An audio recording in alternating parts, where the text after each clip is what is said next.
Hello, Pokemon fans. This is Mango Oblivion Plays, and today we're going to be going over the Pokemon news to wrap up March of 2025. A lot has happened even today as I'm recording this. So we've got a lot to talk about, and I'm very excited to get to that news. So let's get started. First off, we'll start with Pokemon Scarlet and Violet. The Tyranitar Mightiest Mark raid will go live tonight around 7 p.m. Tyranitar will be a ghost type, and it will have its hidden ability Unnerve, which means that your Pokemon cannot use berries. This is a much more useful ability for us than its regular ability of Sandstream. I think having to deal with that would be a lot more challenging, so that's very good. Possible attack moves it could have include Stone Edge, Crunch, Earthquake, Shadow Claw, Dragon Claw, Brick Break, and Body Press. Body Press and Brick Break are possibilities to fight against Dark type Pokemon we might be bringing to this raid. So that could be some pretty big stuff for us. Some of the additional moves it might have along with it could be Focus Energy to increase its critical hit ratio, Iron Defense to boost its own defense, Dragon Dance for attack, Screech to lower our stats, and it could also pack Sandstorm. Here are some two basic builds that we could potentially use against Tyranitar. We don't know if these will be the most effective yet, but these are two things that could potentially work in this raid. The first one is Torterra with the Dark Terra type. It would have the Shell Bell and its hidden ability Shell Armor, and we'd want to have its defense and attack fully boosted with EVs. We would want to have Iron Defense, Swords Dance, Tickle, which is an egg move, and Crunch.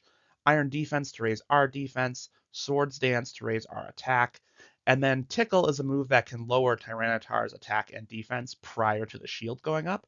So we could potentially use Tickle here to weaken it prior to its shield going. And then our attack would be Crunch, which can also lower its defense, which would be a very powerful asset. Um, with our Terra Dark typing. Torterra is a great Pokemon here because it's going to be resisting most of the attacks that Tyranitar could be bringing to this battle. Phalanx is another example of a Pokemon that would do very well against Tyranitar prior to Terastallization, and it of course would Terra into Dark type. You'd want it to have the Battle Armor ability and then also max attack and defense in the EV department. And then for moves, we'd want Bulk Up to raise our stats, Focus Energy to raise our crit ratio, No Retreat, another great stat boosting move, and then Throat Chop would be our attack move, a Dark type attack to go with our Dark Terra typing. Once the raid goes live, we'll have a better idea of what would be best for this. But these are some things to think about prior to the raid going live tonight. The next pseudo-legendary raid in Scarlet and Violet will likely be Salamence or Metagross. They seem to be following the generation ladder or calendar for Pokemon. So now that Tyranitar will be out and done, these two Pokemon will be the next possible Pokemon. Uh, Based on the image, it seems Salamence will probably go first and then Metagross. It could be that they'll release both at the same time. Never happened before, so probably not. But that could be what's going to happen. And it seems these Pokemon have different Terra types than their actual typings. So Salamence could end up with like a Steel or a Fairy typing. Metagross could have a Ground typing, maybe some other Terra types. We won't know until they release some images for them. So we'll probably get our next peek on Sunday once the raid ends. Then we've got Pokemon cards. Journey Together is releasing tomorrow. And the two cards I think are going to be making the most impact from this set are Iona's Bellibolt EX. Powerful support allowing you to attach electric energy basically at will to Iono Pokemon.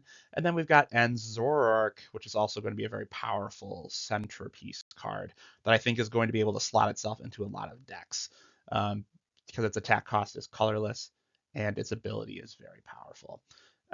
So that is going to be happening tomorrow. The deck set for Pokemon has also been revealed to be called Destined Rivals. This is going to be a combo of Hot Air Arena and Glory of Team Rocket from Japan, and the set could have up to 30 different Team Rocket's Pokemon in it, because that's roughly about how much will be in Glory of Team Rocket. The Destined Rival Trainer that are going to be in that set are Ethan, and he's looking to have Ho-Oh EX, Typhlosion, Magcargo, Pichu, and Sudowoodo. Cynthia, who will have Roserade, Melodic, Garchomp EX, and Spiritomb. Arven, which will have Toedscruel, Mabosstiff EX, and Greedent. Misty with Psyduck, Starmie, Gyarados, and Lapras. And then Team Rocket cards. It seems Giovanni himself will not be getting a special Pokemon. They'll all be labeled as Team Rocket. So far, the cards that have been shown off are Spidops, Ampharos, Mewtwo EX, Wobbuffet, Persian EX, and Porygon Z, with more to come. They have not revealed all the cards in this set yet. Destined Rivals already has the same pre-release issues that the last couple sets have had, being sold out in a matter of hours. Much like these sets, it's going to be other sets, it's going to be very difficult to get your hands on these cards. So make sure that you're going to be looking for pre-release orders sooner rather than later so that you can get whatever it is you're looking to get without having to pay an exorbitant price. I think the last time I went and looked for a Journey Together anything, it was about 30 or 40% marked up. So they're going to be hard to get. Let's move over to the TCG Pocket World, where the newest set, Shining Revelry, released today. This is set A to B, and it's going to be the first set that has shiny Pokemon in the game, as you can see from the picture here. This set is also going to be featuring some Paldean Pokemon for the first time, as they've been releasing uh, Pokemon kind of in generational sets. Some of the chase cards from this set include the Shining Pokemon EX. Beedrill is a great disruptive card because of Crushing Spear. It lets you discard energy from your opponent's active Pokemon.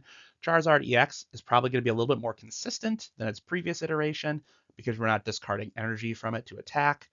Wugtrio EX is very much like Zapdos EX. It does 50 damage randomly to whichever opponents are on the field, so could be a very powerful card.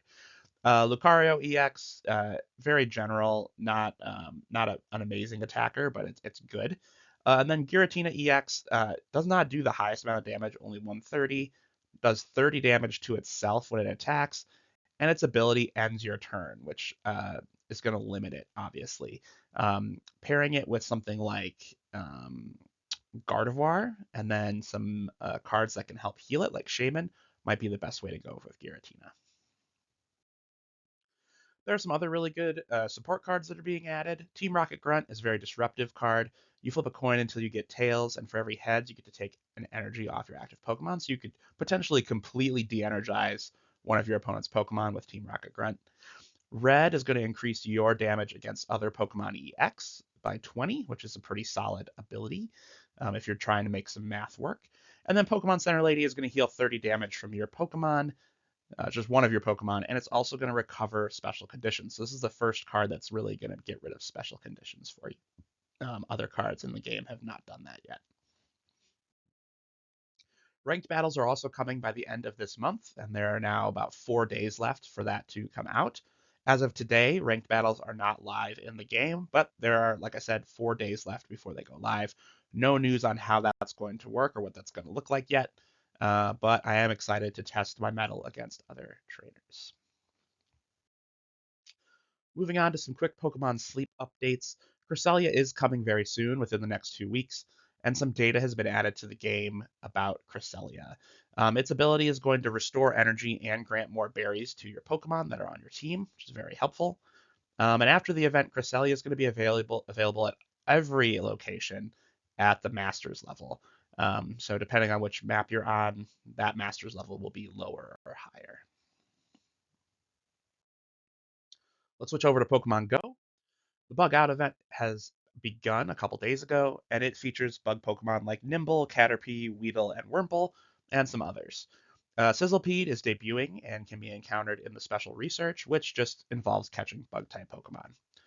Also, Cleaver will be in raids again, so you can go around and you can get more Cleaver if you don't have enough of those already. They also announced the Spring into Spring event, which will run from April 9th to April 14th. There will be an increased chance of getting Shiny Remoraid, Fletchling, and Gossifleur in the wild. And on the different days of the event, there will be specific Pokemon out and about. The 9th and 10th, Marill, Lapras, Lotad, Ducklet, and Jupiter will be more available in the wild. The 11th through 12th, Vulpix, Ponyta, Numel, Litleo, and Hisuian Growlithe will be out. And on the 13th through 14th, Oddish, Hoppip, Roselia, Cherubi, and Alolan Exeggutor will be out and about in the wild. Finally, the next Community Day was announced for April 27th, and it will feature Vanillite. Vanillite is pink when it is shiny, and there will be 3-hour incense and lures like usual. This will be a 3 times catch experience Community Day, as well as 2 times catch candy. Let's move on to Pokemon Masters EX. The latest event to pop up in the game is Penny's return in the VV on Pazeo event. This is the event that introduces Penny to Pazeo and began the Academy on Pazeo story in the game, which has been continuous for the last several months. And there are also several powerful sync pairs still available in the shop to sync with. Nate and Haxorus was just added recently in the last couple days. Steven, May, and Brendan with their shiny legendaries are still available as of right now, as well as Juliana and Florian with Koraidon and Miraidon. Those ones are wrapping up very soon.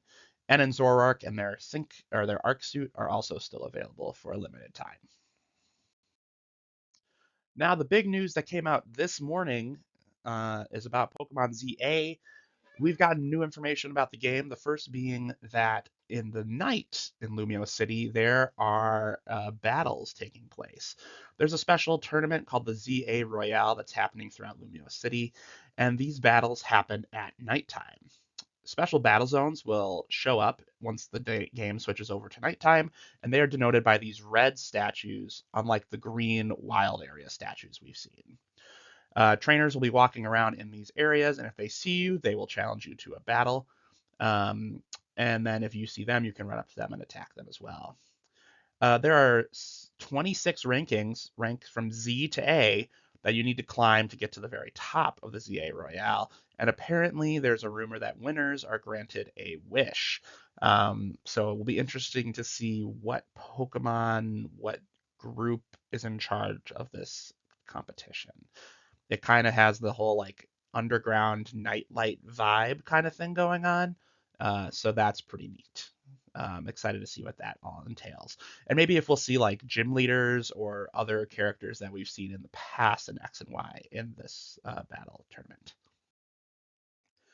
You can also sneak up and attack Pokemon without them seeing you to attack to begin battles. This is going to give you an advantage and basically give you another extra free move against these Pokemon.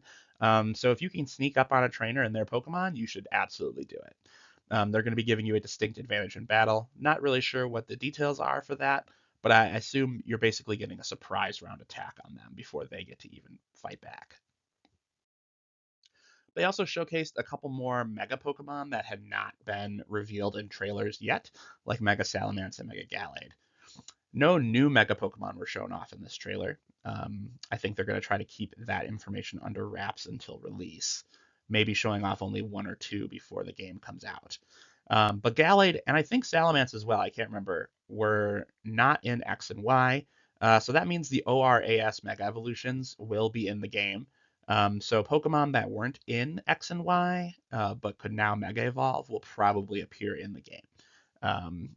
I would assume if they're going to be showing off Mega Evolution in this, that every Pokemon that can currently Mega Evolve will appear in some format or way in the game, along with the new ones that they're introducing.